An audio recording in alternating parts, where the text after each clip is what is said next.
Hello guys, magandang araw, magandang hapon sa ating lahat. Ako po ay manghingi sa inyo ng tulong sa pag-support sa ating channel para sa ganoon na tayo po paangat ng papaangat. Sa nakapag-subscribe, thank you. Walang bibitiw sa bawat isa sa atin para sa ating kinabukasan sa ating bayan. Although nakikita natin mga kababayan para sa ating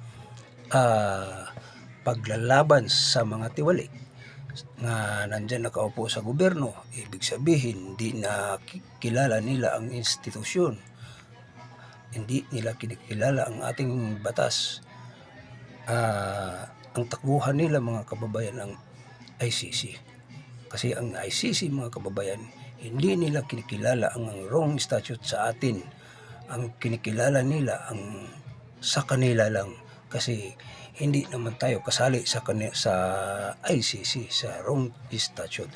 Pero ang ating soberanya ay inaabuso o hindi pagkilala sa ating soberanya, kagaya ni Marcos mga kababayan, na sana sa sunod ay hindi na siya manatili nga siya ay uupo pa pagka-presidente, kasi ang sabi niya ay siya ay magiging mag-extend.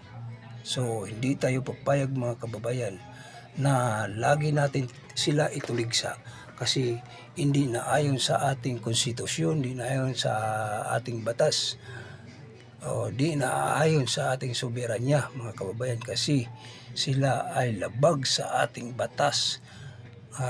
Sila ay makaliwang gobyerno, o ang ICC ay takbuhan ng mga tiwali sa gobyerno o lumalaban sa gobyerno o gumagawa ng batas para sa kanila, na magpasabi sila na sila ay inaakusahan o inaabuso, pero hindi yung patunayan mga kababayan, dahil walang nag-abuso sa kanila. Sila lang ang gusto nga nag-abuso sa sarili nila, nga sila ay humihiwalay sa ating saligang batas, sa ating institusyon.